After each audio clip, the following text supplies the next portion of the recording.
give a warm welcome to our guest speaker, Hakeem Valles, the NFL Giants tight end.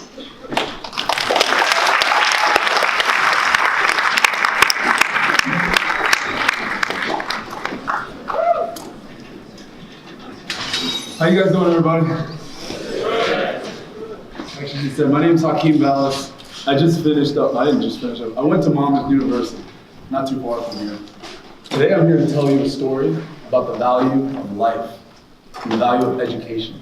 So back in 2015, when I had just gotten my undergrad from Monmouth, 2 days later, me and my family, we went on a missionary trip to Haiti, a small suburb outside of Port-au-Prince. I'm Haitian, I have Haitian background, but I do not speak the language.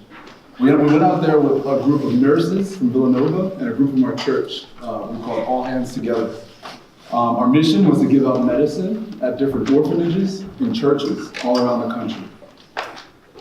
So when we got there, it was the most beautiful experience in my life. I really got to experience my culture going back to my own country and understanding and noticing the different differences between our society and their society. On May 29th, 2015, it was 2:30 in the morning. Me and 3 other missionaries were playing spades, a card game. And we opened up the steel door because Haiti is naturally a hot country, and there was a storm earlier that day. Opening up the door, let the breeze come in. While we're playing cards, all of a sudden, all I hear is pow! And my natural reaction was, we had an electric fly swatter there with us. I'm thinking, who's hitting flies at 2:30 in the morning? And the next thing I see is a boot, kick through the front door. And 8 people behind him came in. The guy sitting across the table from me, he saved my life. He jumps across the table naturally. I was frozen, I didn't know, I was shocked. You don't really know what you're gonna do in that situation until you're in that situation. The guy across the table from me, his name was T, jumps across and tackles me out of my chair. I'm on the ground. The guy who first shot through the front door, he gets scared, he turns towards us and shoots out the wall. There's a bullet hole in the wall, and I'm on the ground here. Grabs the table in front of us, flips it up. There's a girl next to us, her name was Cherie. She had a shawl on, and they ripped it into pieces, and they hog-tied us. So tied at your wrists, tied around your ankles, and then your feet tied to your hands, and then blindfolded. I thought it was time. I was gonna die. It was insane. I didn't speak the language. They're screaming and yelling in Creole. All I know is missionary, missionary, missionary. So I'm laying down on the ground, crying, praying, and all I can remember is just being thankful because my little brother had just gotten drafted to the Oakland Raiders a month before, and he was out in Oakland living his dream. And I just remember thinking he's gonna be able to live and tell our story. He got to live out his dream going to the NFL. And I came peace with the fact that I was gonna die, my dad was gonna die, my mom was gonna die, and my grandma was gonna die. Think about it from my dad's perspective. I was sleeping in my dad's room earlier that night until I went to play spades. He wakes up to gunshots and his son's screaming, but his son isn't in the room with him. Just interesting perspective just to think about. So what the bandits did after they came in the house, they stole everything. Stole laptops, phones, cash, everything. Went room to room, flipping up mattresses. My mom, my grandma, and the other women were stacked on top of each other in the shower with the curtains closed to hide. As they went room to room, they wound up punching one lady in the face. They attempted to rape another lady and failed. We had a pastor who was staying with us, Pastor Cesar. He was staying in a back room where, as if you didn't know there was a room there, you wouldn't go look for it. So he was under the bed, and he called the police. Help, we're under attack. Police and help. The cop said, where are you guys at?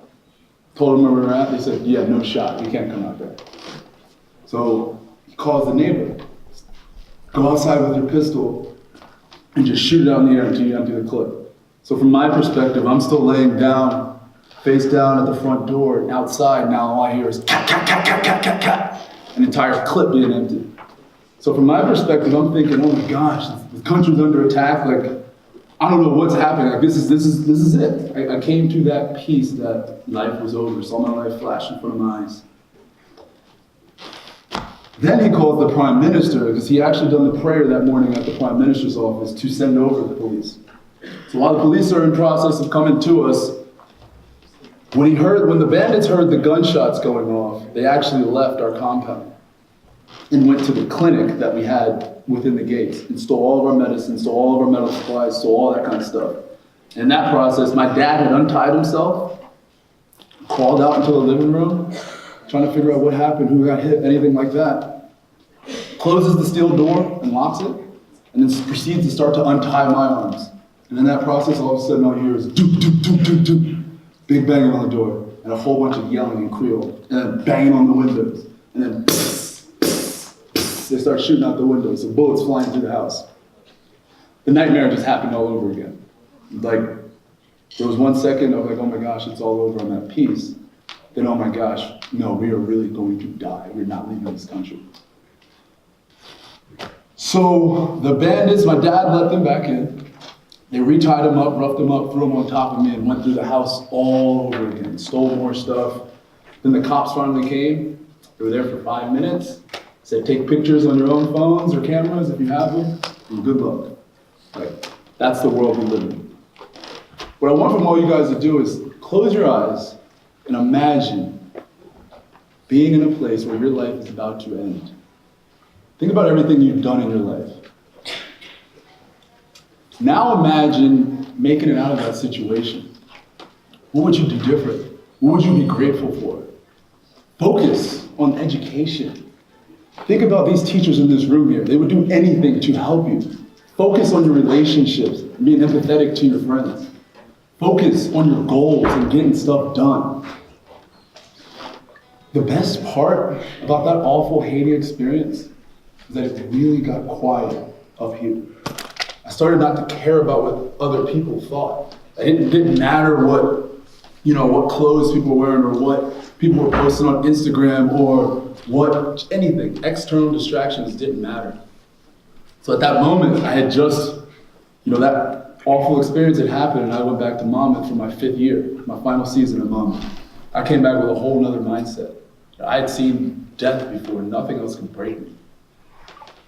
I was a whole nother level grateful for the value of life, taking advantage of every single second. I trained in that process for 14 hours a day. I knew I had an opportunity to make it to the NFL. It was up to me if I was going to grasp on that opportunity. I had to take advantage of the opportunity of a lifetime and the lifetime of that opportunity. So I was training 14 hours a day, on and off, knocking it out. I knew I could make it. In that process, the place I was training at was about an hour and a half from Monmouth. I had an hour for lunch and an hour and a half commute back. So that's about 4 hours of free time during that. Within that free time, I was listening to podcasts, audiobooks, and reading books. Because I really realized that if I make it to the NFL here, this is not going to last forever. Like, the average lifespan of an NFL player is 2.5 years. So I beat the statistics so far.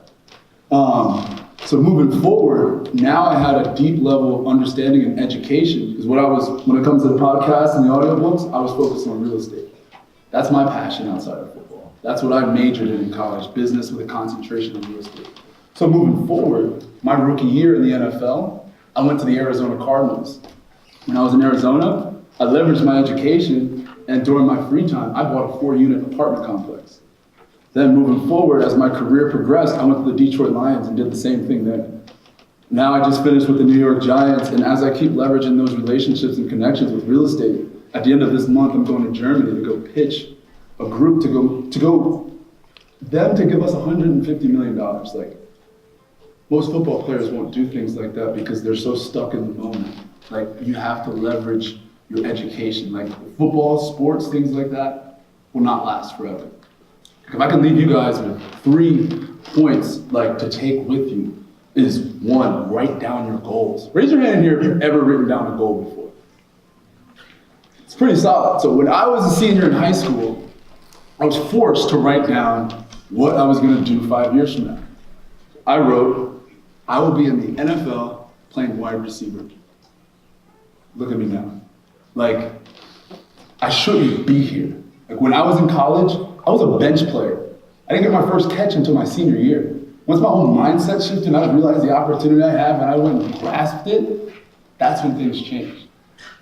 But secondly, I want you guys to all figure out what's your why, what's your purpose. Why are you doing things? What are you doing outside of school, what you're passionate about? Things like that.